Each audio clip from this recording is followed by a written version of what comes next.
Il y a une prière que le ciel entend même lorsque vous ne dites pas un seul mot. Et peut-être avez-vous déjà dit cette prière sans même vous en rendre compte. Je m'appelle Jonas Keller, j'ai 54 ans, et je suis chauffeur de camion depuis plus de 3 décennies. Je vis actuellement à Flagstaff, en Arizona. J'emporte la route avec moi comme compagnie, le bruit du moteur comme bande sonore et le silence comme confident. Ma vie est faite de stations-service vides, de cafés tièdes et de longues nuits. Depuis que j'ai perdu ma femme d'un cancer dévastateur il y a 7 ans, tout en moi est devenu plus calme, à l'intérieur comme à l'extérieur. Mon fils unique est parti dans le nord du pays et m'appelle rarement. Vous savez quand même Dieu semble loin. J'ai toujours cru, j'ai toujours gardé la foi, mais au fil du temps, j'ai commencé à sentir que ma façon de prier était mauvaise. J'écoutais des prédicateurs à la radio chrétienne, parlant fort, plein de versets, agenouillés avec ferveur. Et j'étais là, épuisé sur le siège passager ou allongé sur un lit d'hôtel bon marché, essayant de parler à Dieu avec ce qu'il me restait.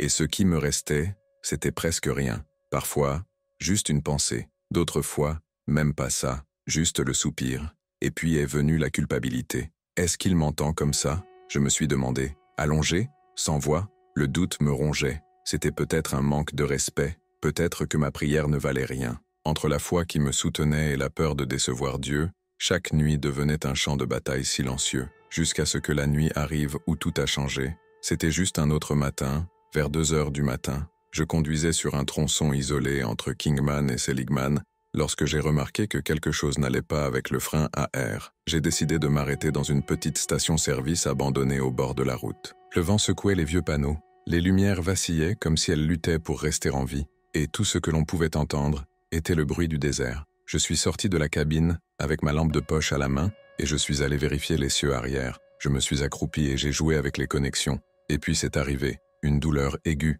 sous les côtes, rapide, sec, profond. J'avais l'impression que quelque chose s'était brisé en moi. J'ai essayé de me lever. Les jambes ont lâché. La lampe de poche m'a glissé des mains et a tourné sur le sol en gravier, illuminant par intermittence l'obscurité. Et c'est sur ce sol froid, seul sous les étoiles et le bruit du vent, que mon âme a été arrachée à ce monde. Mais ce que j'ai trouvé de l'autre côté a brisé toutes les idées fausses que j'avais sur Dieu, la prière et ce qui touche vraiment le ciel. J'ai essayé d'appeler à l'aide, mais aucun son ne sortait de ma gorge. Ma vision commença à tourner comme un tourbillon, et l'air sembla m'échapper au ralenti. Je m'appuyais contre le pare-choc du camion, mes poumons implorant de l'oxygène. Le monde devenait lentement plus sombre. La lanterne posée sur le sol vacillait faiblement, comme si elle allait s'éteindre avec moi. Là, enveloppé dans mes propres bras, le visage tourné vers cette lumière vacillante, j'ai compris, j'étais en train de mourir, seul. Pas d'applaudissements célestes, pas de prières mémorisées, pas de possibilité de s'agenouiller ou de demander pardon. Juste moi, le ciel sombre et le silence perçant du désert. Et à ce moment-là, une pensée douloureuse m'a traversé l'esprit. Est-ce ainsi que Dieu voulait me trouver? Mais ensuite tout a changé. Le froid a disparu, la douleur s'est arrêtée, et le poids de mon corps, tel du plomb fondu, a tout simplement disparu. J'ai ouvert les yeux et le monde autour de moi n'était plus le même. Il n'y avait plus d'asphalte, plus de camions, plus de lanternes. J'étais dans un endroit où la paix n'était pas un sentiment, c'était une présence qui remplissait tout. Chaque particule de cet endroit semblait chanter en silence. Et au milieu de cette plénitude, une voix m'appela, Jonas. Ce n'était pas seulement un nom, c'était comme si le cœur de l'univers me reconnaissait, comme si quelqu'un qui me connaissait bien avant ma naissance m'attendait. À ce moment-là, j'ai su, j'étais mort. L'endroit où je me trouvais n'avait ni sol visible ni ciel apparent, mais il y avait de la fermeté sous mes pieds et une lumière au-dessus de moi, vivante, chaleureuse et accueillante. Le temps ne s'écoulait pas, il capitulait. Le silence n'était pas vide, c'était une mélodie. Les choses ne parlaient pas, mais elles communiquaient. Une paix si immense s'est emparée de moi que j'ai pleuré sans larmes. Et puis, devant moi, une présence est apparue. Ce n'était pas un corps comme le nôtre, c'était quelque chose de plus. Quelque chose que mon âme a reconnu, avant que mon esprit ne comprenne. Mon cœur était en feu, je le savais. C'était Jésus. Il n'est pas arrivé avec le tonnerre, ni ne s'est imposé avec autorité. Il vient de il était, comme si cela avait toujours été là. Son regard rencontra le mien et pendant un instant, toute la douleur que je portais se dissout. Toutes les nuits où je me suis senti indigne, tous les « pardonne-moi Dieu » que je n'ai jamais eu le courage de dire à voix haute. Il le savait, et même s'il le savait, il m'aimait. Jésus sourit, un sourire qui semblait contenir toute l'éternité, et de la voix la plus douce et la plus puissante que j'ai jamais entendue, il dit « Jonas, j'ai entendu toutes tes prières. j'ai senti mes jambes faiblir à nouveau. Mais là, il n'y a pas eu de chute. Il y avait de la nourriture. Il a continué. Ceux que vous avez faits au volant, ceux que vous avez murmurés avant de vous endormir, même ceux qui n'ont jamais été terminés. J'ai entendu chacun d'eux. Mes lèvres tremblaient. Je voulais m'expliquer, m'excuser de ne pas avoir prié comme les autres, de m'être assoupi en priant, de penser que je n'étais pas digne d'être entendu. Mais avant que je puisse dire quoi que ce soit, il toucha tendrement mon épaule et dit « Il vient, je veux te montrer quelque chose. » Et puis, comme si le ciel lui-même respirait, tout autour de moi s'est mis à bouger. Les nuages dansaient dans l'éternité, révélant quelque chose qui transformerait ma foi pour toujours. Une nouvelle scène s'est déroulée devant mes yeux, et ce que j'ai vu ensuite a changé à jamais ma compréhension de la prière et du cœur de Dieu. C'était comme si j'étais à l'intérieur d'une pensée divine, voyant tout depuis l'esprit du Créateur. Devant moi apparaissait une sorte de fenêtre vivante, une dimension qui n'appartenait ni au temps ni à l'espace. En elle, je me suis vu, mais pas comme le miroir du monde me le montrait. J'ai vu mon âme, épuisée, fragile, mais toujours accrochée à la foi avec les clous de l'espoir. C'était la même nuit. J'étais là, allongé sur le siège passager, respirant lourdement, les yeux mi-clos par la fatigue. J'avais à peine la force de prononcer son nom. Je pensais juste, ça faisait juste mal. Et c'est alors que Jésus montra cette scène et dit « C'était l'une de vos prières les plus fortes. Je suis resté sans voix. Mon esprit hésitait. Que veux-tu dire par élevé ? J'ai à peine parlé. J'ai juste souhaité. Je l'ai juste ressenti. Je viens de souffrir. » Mais il continua, avec un calme qui transperça l'âme. Le ciel ne mesure pas le volume. Mesurer la vérité. Ces mots m'ont traversé comme la lumière. Puis, comme s'il retirait le voile de quelque chose de caché, Jésus tendit la main, et d'autres scènes commencèrent à apparaître comme des visions. J'ai vu un homme âgé dans un lit d'hôpital, relié à des tubes, priant avec seulement ses yeux. J'ai vu une femme dans l'obscurité de la pièce, paralysée par la dépression, pleurant doucement sans pouvoir s'agenouiller. J'ai vu des enfants avec la tête sur l'oreiller, murmurant des prières invisibles, timides, cachés du monde. Et puis je me suis retrouvé là aussi au début de la vingtaine, allongé à côté de ma femme encore en vie, priant en silence, pensant que c'était trop peu pour que Dieu le remarque. Mais Jésus a révélé, tous ces moments s'élevaient, comme de l'encens devant le Père. Quand il m'a regardé dans les yeux, j'ai réalisé que personne ne pouvait rien y cacher. Aucun masque ne peut résister à ce regard. Mais, même en voyant tout cela, il sourit. Jonas, beaucoup de mes enfants ont l'impression qu'ils doivent faire semblant pour être entendus. Ils s'agenouillent, mais ils sont absents. Ils utilisent de belles paroles, mais ils me cachent leur cœur. Puis il m'a montré une autre scène. J'étais à genoux dans une église, il y a des années. J'ai utilisé des mots répétés, une posture correcte, mais mon esprit vagabondait et mon cœur était sec. Jésus le montra du doigt et dit « J'ai vu la forme, mais je ne t'ai pas vu. » Mais là, me désignant allongé, le front en sueur, et un murmure à peine audible, « Là j'ai tout vu de toi, j'ai senti mes défenses s'effondrer. Tu pensais donner peu, mais tu m'as donné tout ce que tu avais. » Il toucha alors sa propre poitrine et dit « C'est ici que commence la prière, pas dans le corps, pas en posture, mais en fait. » Et il a ajouté « Le Père cherche ceux qui l'adorent en esprit et en vérité. » Ces mots ne ressemblaient pas à un sermon. Ils ressemblaient à quelque chose que mon âme connaissait déjà, mais avait oublié. Comme si mon esprit disait « Ça a toujours été comme ça. » Et puis il dit « Quand ton âme est en moi, c'est là que je l'entends le plus. » Alors Jésus étendit la main, et comme si le ciel se repliait sur lui-même, je fus transporté dans une autre vision. C'était la nuit. Une nuit sombre et froide dans un paysage désertique que je ne reconnaissais pas. Au milieu de cette scène silencieuse, j'ai vu un homme allongé sur un rocher, regardant le ciel. C'était David, mais pas le roi dans la gloire. Il était le David fugitif, le brisé, le persécuté,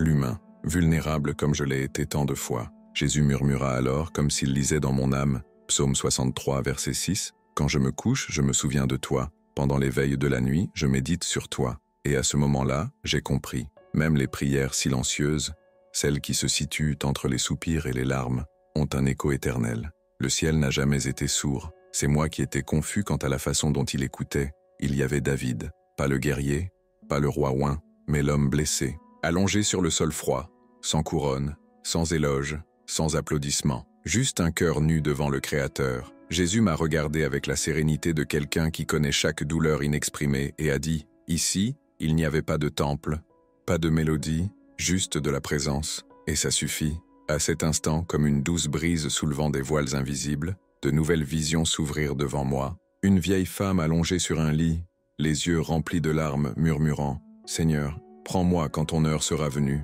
Ensuite, un père nouvellement au chômage était allongé sur un canapé usé, priant silencieusement pour ne pas réveiller ses enfants qui dormaient dans la pièce voisine. Une jeune femme dans l'obscurité de sa chambre, seule, parle à Dieu pour la première fois depuis des années. Allongée, en insécurité, j'ai peur de plier les genoux et je ne sais pas quoi dire. Jésus, les yeux pleins de tendresse, déclara « Jonas, la nuit n'est pas une absence, c'est une invitation.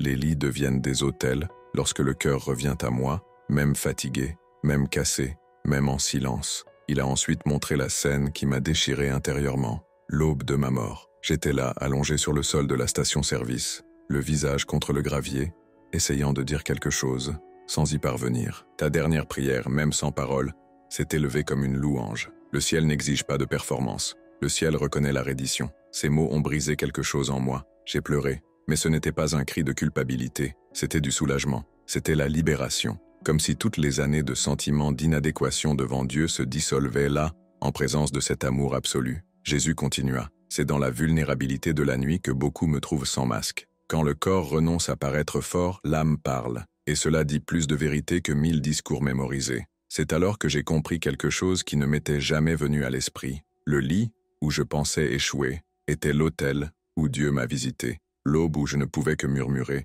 était le moment où le ciel s'est penché pour m'entendre. Les visions ont commencé à se transformer. La douce lumière qui remplissait la pièce a cédé la place à une atmosphère plus dense, pas sombre mais lourde, chargée de quelque chose de profond. Jésus m'a emmené dans une vision qui ressemblait à une immense assemblée. Des centaines de personnes étaient à genoux, certaines pleuraient, d'autres chantaient des prières avec ferveur. Mais il y avait quelque chose qui n'allait pas. Aucune de ces prières n'a été exaucée. Ils ont touché le sol. Ils résonnaient dans leur propre bouche. Rien n'a brisé le ciel. J'ai regardé autour de moi et j'ai vu des gens avec une posture impeccable, les mains levées, des expressions de concentration, mais avec des yeux vides et mécaniques, comme s'ils répétaient une formule sans cœur. Jésus m'a regardé avec tristesse dans les yeux et a dit « Toute révérence n'est pas une reddition, toute forme n'est pas présence. » Il a ensuite pointé du doigt une femme devant lui. Il priait avec éloquence, d'une voix ferme et avec des mots parfaits. Mais tout autour d'elle planaient de petits miroirs flottants,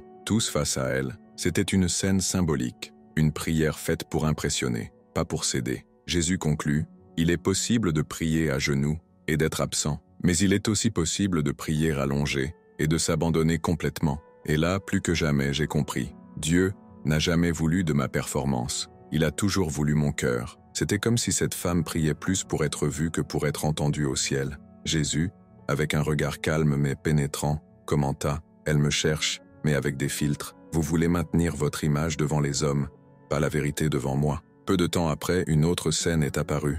Un homme vêtu d'un costume impeccable s'agenouillait devant l'autel d'une église. Ses gestes étaient intenses, sa voix assurée, ses paroles impeccables. Mais Jésus m'a permis de voir au-delà, en lui. Et ce que j'ai vu m'a fait plus mal que n'importe quel jugement. Ses pensées étaient axées sur la comparaison. J'ai jugé les autres. Il mesurait sa spiritualité par la vanité. Chaque geste était un effort pour paraître pieux, non pour se racheter. C'était une étape, un théâtre sacré. Il prime gentiment, mais il ne prime pas vraiment, dit Jésus. Ils pensent qu'en s'agenouillant, ils m'impressionnent, mais ils ne peuvent pas me trouver. Cela m'a désarmé. Combien de fois, sans m'en rendre compte, ai-je essayé de prier de la bonne manière juste pour me sentir accepté? Combien de fois ai-je répété des mots, en espérant qu'ils sonneraient des spirituels, pour finalement ne rien trouver? Ces scènes m'ont montré quelque chose que personne ne nous enseigne. L'orgueil se déguise aussi en dévotion. Jésus me regarda alors avec une compassion ferme et dit « Jonas, la prière que j'aime est celle qui n'essaie pas de m'impressionner. Elle me trouve simplement. » Et pour contraster, il a montré à nouveau cette jeune femme dans l'obscurité de la pièce, allongée, pleurant en silence. Un homme atteint de la maladie d'Alzheimer qui répétait la même phrase soir après soir avant de s'endormir. Un jeune homme aux prises avec une dépendance à la drogue, essayant de prier alors que ses dents grincent à cause du sevrage. Ces gens ne savent pas comment prier magnifiquement, mais ils sont vrais, et je les aime. Il m'a regardé tendrement et m'a dit « S'agenouiller peut être un acte sacré, mais si cela ne vient pas du cœur, ce n'est qu'un geste. Le lit, le sol, le banc, tout devient autel quand il y a vérité. Je cherche des enfants, Jonas, pas des acteurs. » Après cela, il y eut le silence, mais pas un silence vide. C'était un silence qui en disait plus que 1000 mots. Un silence qui guérit les blessures. Nous marchons côte à côte sur un chemin lumineux. Les couleurs autour n'étaient pas comme celles de la terre. C'étaient des émotions sous forme de lumière. Chaque pas a nettoyé mon intérieur. C'était comme si je marchais dans la grâce elle-même. Nous nous sommes arrêtés devant un vaste champ serein. Au fond, un arbre gigantesque. Ses feuilles semblaient être faites d'or liquide. Chaque feuille murmurait quelque chose que je ne pouvais pas comprendre, mais qui me faisait me sentir en paix. Liberté. Jésus regarda cet arbre et murmura, presque d'une voix priante, « C'est ici que beaucoup se reposent après la bataille, là où sont accueillis ceux qui ont terminé la course. » Mes yeux brûlaient, une partie de moi voulait rester. Après tout ça, comment revenir en arrière? Comment revenir au monde après avoir touché l'éternité? C'est à ce moment-là que Jésus s'est tourné vers moi. Sa voix était ferme, mais pleine de tendresse. Ses paroles m'ont transpercé. « Jonas, je t'ai amené ici, non pas pour t'emprisonner, mais pour te préparer. Ce n'est pas encore ton heure, mais ton appel est arrivé. » Il tendit la main, et devant nous apparut une dernière vision. Cette fois, ce n'était pas paradisiaque, c'était le monde réel. J'ai vu mon corps étendu sur le sol de la station-service. 2 ambulanciers courent vers moi. L'un d'eux criait mon nom. À ce moment-là, j'ai compris. Le ciel me voulait toujours en vie. Il était encore temps. Il y avait encore un but. Jésus tenait fermement mes épaules et me regardait dans les yeux. Ce qu'il a dit à ce moment-là est resté en moi comme un feu dans mon âme. Revenir, et dis à mes enfants que je les entends, même quand ils sont couchés, même quand ils pensent qu'ils sont un échec, même quand ils ne peuvent que chuchoter. Disons que le lit peut être un autel. Cette aube est une terre sacrée. Cette fatigue n'est pas une honte. C'est un pont. Ma gorge se serra. Je voulais obéir, mais mon cœur tremblait encore. Puis il s'est approché un peu plus et a dit quelque chose qui a tout brisé en moi. « Jonas, cette dernière prière que tu as essayé de dire avant de mourir, je l'ai entendue, entier, parce que j'écoute même ce que le cœur ne peut pas dire. » Puis avec une légère touche sur ma poitrine, il a complété. « Tu ne m'as pas laissé tomber, tu m'as trouvé. Maintenant, vas-y, et aidez les autres à me trouver aussi. » Au même instant, tout a disparu. La lumière que j'ai vue ensuite était une autre lumière froide, clignotante sur le toit d'une ambulance. Ma vision était floue, le son était flou, l'air du respirateur me brûlait la gorge. J'étais de retour, il était vivant. L'un des ambulanciers me tenait fermement la main, comme s'il venait de sauver un vieil ami. Je ne pouvais rien dire. J'ai juste pleuré, pas à cause de la douleur, mais de conscience. Je savais, au plus profond de mon être, quelque chose en moi avait changé pour toujours. Les médecins ont dit qu'il s'agissait d'un effondrement interne. Ils ont dit que c'était de la chance.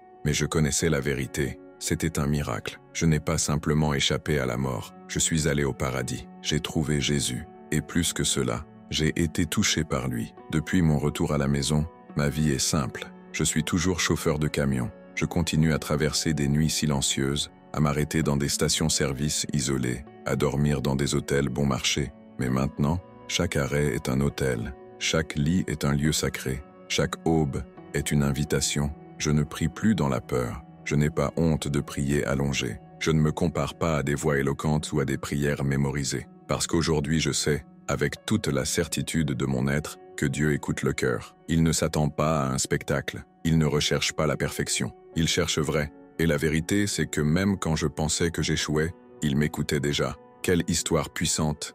Quel témoignage vivant de grâce. La parole nous rappelle dans Jean 4, 23, « Mais l'heure vient, et elle est déjà venue, où les vrais adorateurs adoreront le Père en esprit et en vérité, car ce sont là les adorateurs que le Père cherche. » Merci Jonas, d'avoir partagé ce voyage avec nous. Et à vous qui avez suivi jusqu'ici, que les bénédictions du ciel visitent votre maison, surtout pendant les nuits les plus calmes. Souviens-toi, Dieu n'attend pas de performance, il t'attend.